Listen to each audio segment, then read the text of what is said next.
Welcome fluid મિકેનિક્સના આ લેક્ચરની અંદર આપણે આજે ચેપ્ટર 1 કે જેમની અંદર ફ્લુઇડની વ્યાખ્યા કે ફ્લુઇડ એટલે શું છે અને મિકેનિક્સ કે મતલબ કે જેટલા પણ બળ લાગે છે બળનું સિસ્ટમ મતલબ કે જે ફ્લુઇડ દ્વારા લાગતા જેટલા બળો ફ્લુઇડ એટલે તો આપણે જેને જનરલી પ્રવાહી તરીકે કન્સિડર કરીશું આ પ્રવાહી દ્વારા જેટલા પણ લાગતા બળ છે અને બળ કઈ રીતે ઉદ્ભવે છે એના વિશે આપણે આખા સબ્જેક્ટની અંદર ચર્ચા કરીશું પરંતુ પહેલા ચેપ્ટરની અંદર વ્યાખ્યાઓ અને ફ્લુઇડ છે એમની ગુણધર્મ વિશે આપણે છે એ ચેપ્ટરની અંદર ચર્ચા કરવાના છીએ. તો આપણને ખબર છે કે પદાર્થ એ ત્રણ અવસ્થામાં જોવા મળે છે. કઈ કઈ ત્રણ અવસ્થાઓ આપણને ખ્યાલ છે જોઈ હોય એવી? તો કે બ્રહ્માંડની અંદર પદાર્થ છે એ ઘન, પ્રવાહી અને વાયુ આવા ત્રણ સ્વરૂપે જોવા મળે છે. ઘનને જનરલી આપણે સોલિડ તરીકે ઓળખીએ છીએ, પ્રવાહી એટલે લિક્વિડ અને વાયુ એટલે ગેસિયસ ફોર્મની અંદર. આ ત્રણ ફોર્મની અંદર આપણે પદાર્થ જોવા મળે છે. હવે પ્રવાહીની વ્યાખ્યાઓ અથવા તો ફ્લુઇડની જે વ્યાખ્યા છે એ સમજતા પહેલા આપણે આ સમજવું જરૂરી છે, જેથી કરીને આપણી એની જે પ્રોપર્ટીઝ અથવા તો એમના જે ગુણધર્મો રહ્યા એ ગુણધર્મો પણ સારી રીતે સમજી શકીએ છીએ. હવે આપણને ખબર છે કે ઘન પદાર્થ છે એમની અંદર અણુઓની જે ગોઠવણી છે એ એકદમ નજદીક ગોઠવાયેલા હોય છે. એકદમ નજદીક આવી રીતના ગોઠવાયેલા તમને જોવા મળશે. અહીંયા તમે જોશો તો આ કોઈ પદાર્થ છે અને આ જે અહીંયા ડ્રો કરેલા છે એમના અણુઓ છે. એટલે અહીં પદાર્થની અંદર ઘન પદાર્થમાં ખાસ કરીને બે અણુઓ વચ્ચેનું જે અંતર છે એ અંતર એકદમ કેવું હશે? ઓછું તમને જોવા મળશે. જ્યારે પ્રવાહીની અંદર આ જ અણુઓ છે એમના વચ્ચેનું અંતર થોડું વધારે હશે અને વાયુની અંદર સૌથી વધારે બે અણુઓ વચ્ચેનું અંતર તમને જોવા મળશે. એટલે અહીંયા આ જે અણુઓ છે એ અણુઓ કોઈ બંધથી જોડાયેલા હોય છે અને ઈ બંધને આપણે માની લો કે અહીંયા બંધ વડે બતાવીએ છીએ, જેને બોન્ડ તરીકે પણ ઓળખવામાં આવે છે ઇંગ્લિશની અંદર. તો આ બંધ રહ્યો એ બંધને તોડવા માટે થઈ અથવા તો બ્રેક કરવા માટે થઈ અને જે બળની જરૂરિયાત પડશે એ કેવી પડશે? વધારે પડશે. એ જ વસ્તુ જ્યારે અહીંયા પ્રવાહી છે તો એમને તોડવા માટે થઈ અને જે બળની જરૂરિયાત છે એ કેવી પડશે? ઓછી પડશે એઝ કમ્પેર ટુ ધી ઘન અથવા તો સોલિડ પદાર્થ. અને સેમ એ જ રીતે અહીં જે વાયુ દેખાય છે એમની અંદર પણ જે બળ લગાડવું પડશે એ કેવું લગાડશું આપણે? એકદમ સ્મોલ, નાના અમાઉન્ટનું અથવા તો ઓછા બળ લગાવતા પણ જે પણ વાયુ છે એ શું થઈ જશે? બ્રેક થઈ જશે. ફોર એક્ઝામ્પલ તરીકે તમે જોશો તો ધુમાડાને નાની એવી પણ ફૂંક મારશો તો પણ શું થશે?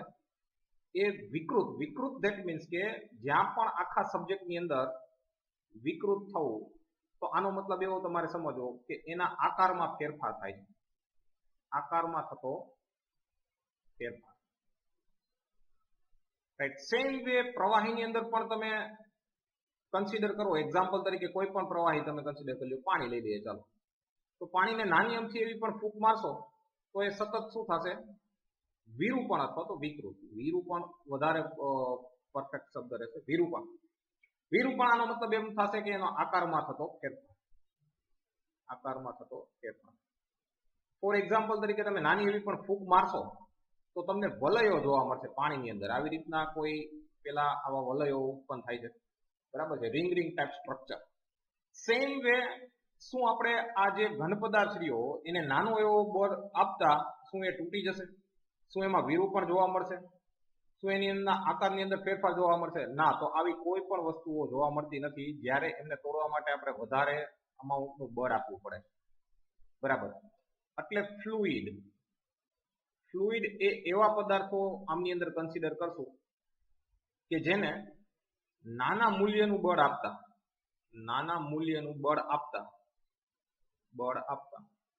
એમના અંદર વિરૂપણ જોવા મળે. વિરૂપણ અથવા તો એના આકારની અંદર ફેરફાર થતો હોય. બે તમે કહી શકો, આકારમાં ફેરફાર થતો હોય. આ પ્રકારના પદાર્થને આપણે ફ્લુઇડ તરીકે કન્સિડર કરશું. તો શું પ્રવાહીની અંદર આ વસ્તુઓ જોવા મળે છે? તો કે હા. એમને નાનો એવો ફોર્સ આપશું તો પણ એનું શું થશે? સતત વિરૂપણ, કન્ટિન્યુઅસ ડિફોર્મેશન. રાઈટ. સતત વિરૂપણ તમને જોવા મળે છે.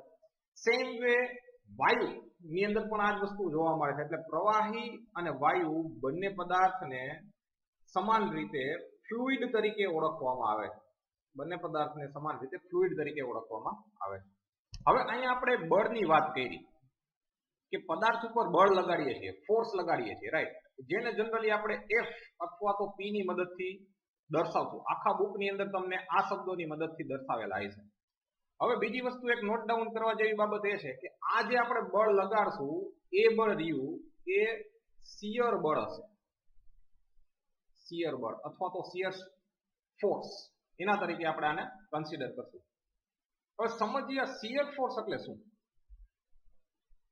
વાત ચાલે છે શિયર બળ, અથવા તો ગુજરાતીમાં તમે વાંચશો તો આને કહેશે કર્તન બળ, ઓર એલ્સ ઇંગ્લિશમાં કહેવાશે શિયર ફોર્સ. તો આ શિયર ફોર્સ એટલે શું? માની લો કે કોઈ પદાર્થ છે, ઓબ્જેક્ટ છે, લંબાઈ અને પહોળાઈ અને એની ઊંચાઈ, એટલે 3D ઓબ્જેક્ટ આપણે બનાવીએ માનો. તો બળ આની ઉપર બે રીતે લાગી શકે. કદાચ હું આ સપાટી કન્સિડર કરું, આ જ ઉપરની સપાટી, or you can say area, આ એરિયા હું કન્સિડર કરું, તો એના ઉપર બે પ્રકારે બળ લાગી શકે. એક આ રીતે જુઓ, આ પદાર્થ અથવા તો એ સપાટીને 90 ડિગ્રી, બરાબર, માની લ્યો કે આ જે સપાટી હતી એને 90 ડિગ્રી, એટલે એને લંબ બળ તરીકે ઓળખવામાં આવશે. સપાટી અને બળ જે દિશા લાગવાની છે, જે દિશામાં બળ લાગે છે, એ બંને વચ્ચેનો ખૂણો કેટલા ડિગ્રી છે? 90 ડિગ્રી. અને બીજી રીતે બળ આ રીતના લાગી શકે કે સપાટીને સમાંતર અથવા તો એને અડકીને. તો આને કહીશું આપણે ટેન્જેન્શિયલ, ટેન્જેન્શિયલ, બરાબર. તો આવી રીતના લાગતું હશે, સમાંતર, સપાટીને સમાંતર, એટલે બળની દિશા અને સપાટી એ બંને કેવી હશે? એકદમ સમાંતરમાં હશે, રાઈટ. તો આ પ્રકારનો ફોર્સને આપણે ટેન્જેન્શિયલ. તો જો કોઈ પણ સપાટી ઉપર ટેન્જેન્શિયલ ડાયરેક્શનમાં, ટેન્જેન્શિયલ ડાયરેક્શન, ડાયરેક્શન એટલે કે દિશા, ડાયરેક્શનમાં બળ લાગતું હોય તો એ પ્રકારના બળને આપણે જનરલી શિયર બળ તરીકે ઓળખવામાં આવે છે, તો શિયર ફોર્સ તરીકે કહીશું. અહીંયા શિયર ફોર્સ છે એને ગ્રીક વર્ડ અથવા તો ગ્રીક લેટર ટાઉ તરીકે દર્શાવવામાં આવે છે. આવી રીતના આ જે લેટર છે ને એને ટાઉ કહેવાશે, ટાઉ, બરાબર. ટી આવી રીતના હોય પણ એની જગ્યાએ ઉપરનો સેજ છે ટોપલો, એ આવી રીતના, અને નીચેની સાઈડથી આને આવી રીતના બેન્ડ કરવાનું. ધેટ્સ મીન્સ કે આ નિશાની શેની બતાવશે? શિયર ફોર્સની. એટલે હવે આખા સબ્જેક્ટની અંદર ક્યાંય પણ તમને આ પ્રકારનો સિમ્બોલ જોવા મળે, મતલબ કે એ કયો ફોર્સ છે? Shear force. એટલે ફરી પાછી વ્યાખ્યા આપણે જોઈએ, જે ફ્લુઇડ હતું એ ફ્લુઇડ, ફ્લુઇડને આપણે એવું કીધું કે કોઈ પણ જે પદાર્થ રહ્યો એ પદાર્થ ઉપર જો આપણે બળ લગાડીએ તો એ બળ લગાડતા એનું સતત વિરૂપણ, કન્ટિન્યુઅસ ડિફોર્મેશન, મતલબ કે એનો આકાર બદલાયા રાખે, તો આપણે એ પ્રકારના બળને એ પ્રકારના પદાર્થને કેવા પદાર્થ તરીકે ઓળખીશું?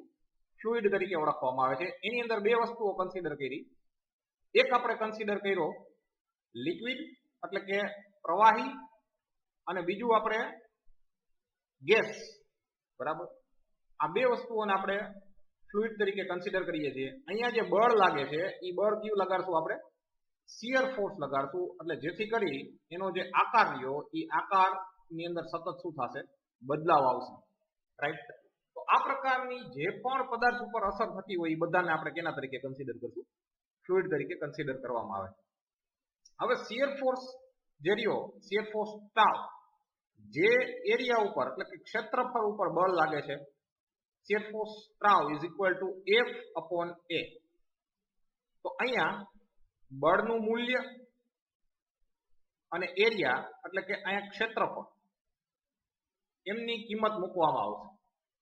આ સૂત્ર ખાસ યાદ રાખજો, shear stress tau is equal two force upon area. તો બળનું મૂલ્ય અને ક્ષેત્રફળ એ અહીંયા મૂકવામાં આવશે. હવે ફ્લુઇડના ઘણા બધા પ્રકારો આમની અંદર આપેલા છે. આદર્શ ફ્લુઇડ, વાસ્તવિક ફ્લુઇડ, ન્યૂટોનિયન ફ્લુઇડ, નોન ન્યૂટોનિયન ફ્લુઇડ. આ પછીથી જોશું, કારણ કે આમની અંદર ઘણી બધી એવી ટર્મ્સ અથવા તો વ્યાખ્યાઓ આવે છે. એ સમજવા માટે પહેલા આપણે આ વ્યાખ્યાઓ સમજીશું. સૌપ્રથમ સમજીએ ઘનતા. તો ઘનતા કોને કહેવામાં આવે છે? તો કે ઘનતા જનરલી બે વસ્તુઓ વચ્ચે કઈ વસ્તુ સૌથી વધારે ભારે છે એ દર્શાવે છે, બરાબર. તો સમજીએ ઘનતા. ઘનતા એટલે કે એને ડેન્સિટી કહેવાશે. ઇંગ્લિશની અંદર કહેવાશે ડેન્સિટી, જેને રો વડે ગ્રીક લેટર, જો મોટા ભાગની આ વસ્તુઓની શોધ છે એ સૌપ્રથમ ગ્રીકના જે દેશો છે એમની અંદર થયેલી છે, રાઈટ. એટલે એ બાજુના લીધે આ જે પ્રકારના લેટર છે એ એમના વડે દર્શાવેલા છે. એટલે આને રો વચાશ. એટલે ચેપ્ટરમાં ક્યાંય ઘનતા ન લખતા હું એની જગ્યાએ શું લખીશ, આવી રીતના રો લખીશ. તો ઘનતા બરાબર દળ એટલે કે માસ, બરાબર, માસ વજન, અને એના છેદમાં કદ વોલ્યુમ એટલે કે કદ. આ રીતના દર્શાવવામાં આવે. સિમ્પલ લખું તો ઘનતા is equal to mass upon volume.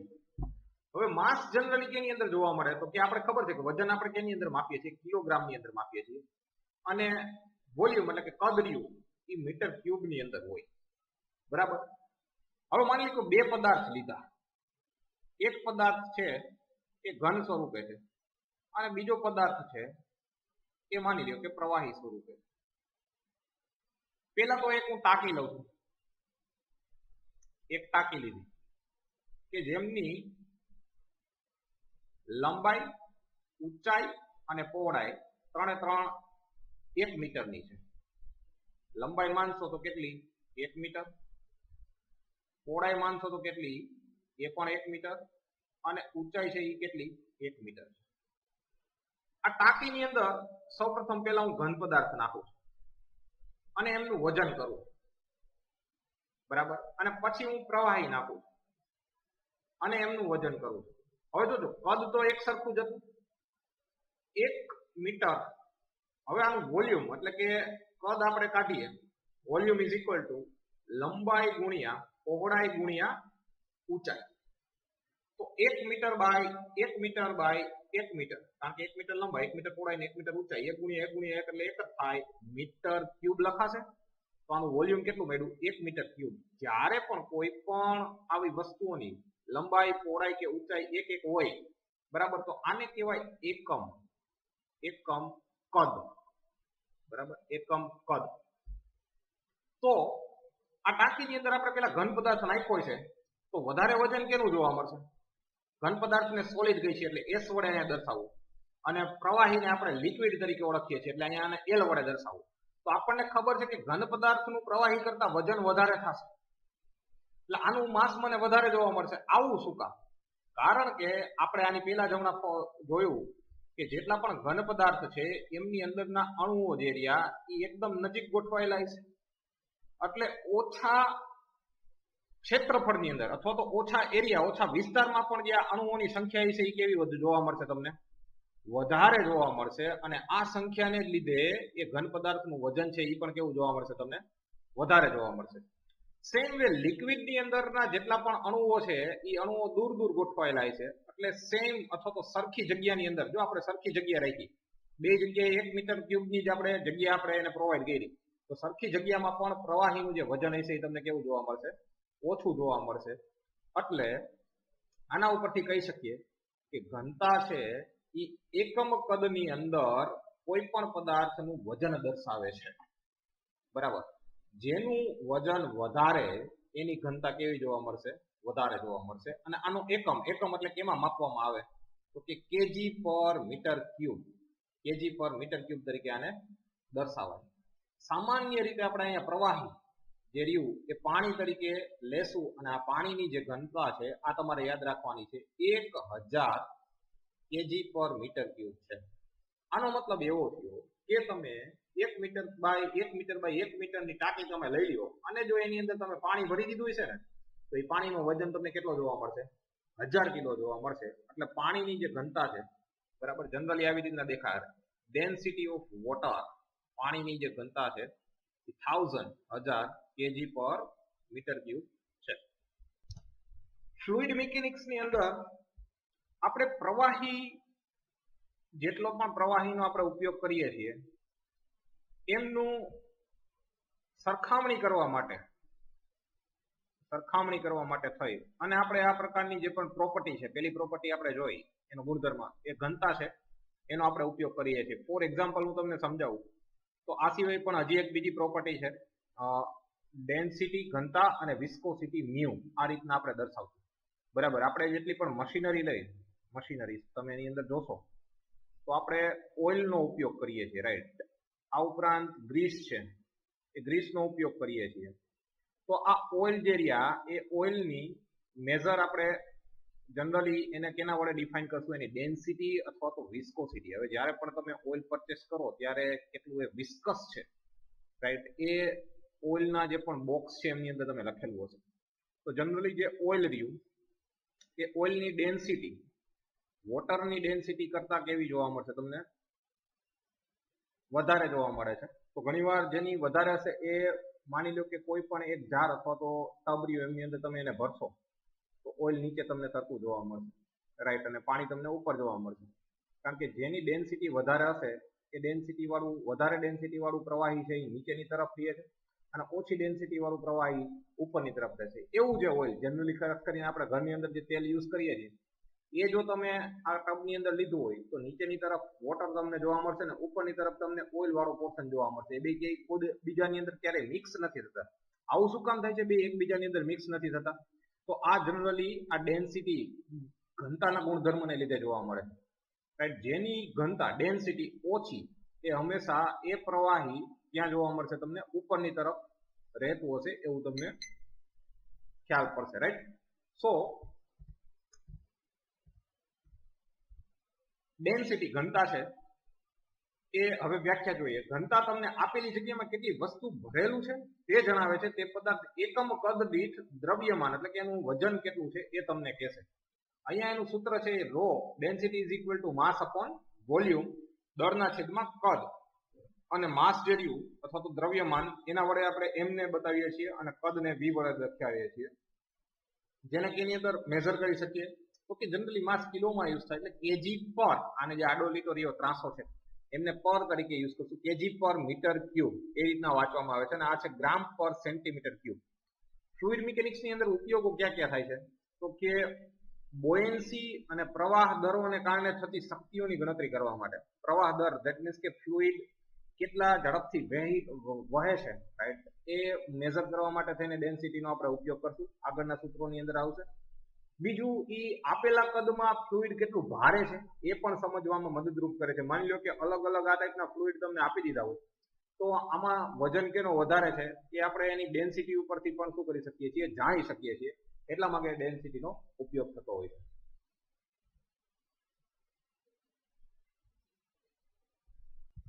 Next જે પ્રોપર્ટી છે એ છે વિશિષ્ટ વજન. તો વિશિષ્ટ વજન આપણે કેના તરીકે ઓળખીશું? તો કે વિશિષ્ટ વજન છે એ ઘનતા જેવું જ છે, બરાબર, ડેન્સિટી જેવું જ છે, પરંતુ અહીંયા જ્યાં આપણે વજન લેતા હતા, રાઈટ, જે દ્રવ્યમાન તરીકે ઓળખીએ છીએ, દ્રવ્યમાન, એના બદલે અહીંયા વજન મતલબ કે વેઇટ ને આપણે લેવામાં આવશે. હવે આ માસ અને વેઇટ વચ્ચે ડિફરન્સ શું છે, તફાવત શું છે? જનરલી માસને એમ વડે દર્શાવવામાં આવે, વેઇટને ડબલ્યુ વડે દર્શાવવામાં આવે. માસ છે એ પ્રકારની ક્વોન્ટિટી છે કે જેમાં આપણે ગુરુત્વાકર્ષણ બળની અસર ધ્યાનમાં નથી લેતા. જ્યારે ડબલ્યુ ની અંદર ગુરુત્વાકર્ષણ બળ છે જી, ગ્રેવિટેશનલ એક્સલરેશન જી, જેની વેલ્યુ થાય 9.8, એને ધ્યાનમાં લઈએ છીએ. તો mass is equal to weight is equal to mass multiply by g. માની લો કે 10 કિલોગ્રામ જેનું પૃથ્વી ઉપર વજન થાય છે એના ઉપર કેટલો 9.8 જેટલો ગ્રેવિટેશનલ એક્સલરેશન ફોર્સ લાગે છે, તો એનો વેઇટ એ કેટલો થશે? 10 ગુણ્યા આ પોઈન્ટ રિયો એ હું હટાવું તો પોઈન્ટ પછી જેટલા આંકડા હોય એટલા જીરો વડે નીચે લખાય. લેટ્સ સે પોઈન્ટ પછી એક આંકડો છે તો એક પછી એક જીરો આવશે, બરાબર.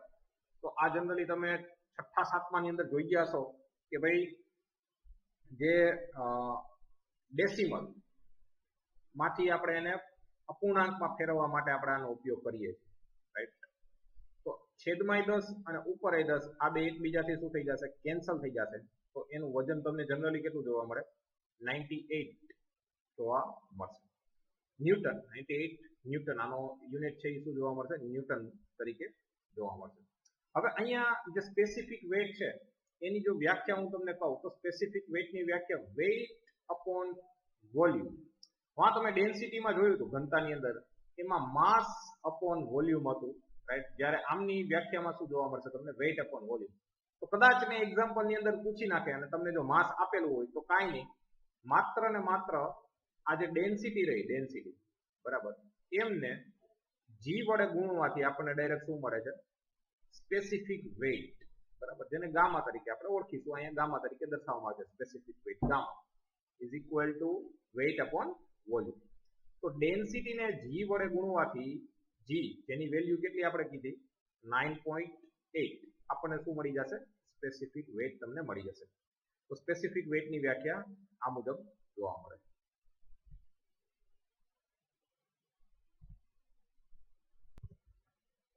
વિશિષ્ટ વજન ઘનતા જેવું જ છે પરંતુ અહીંયા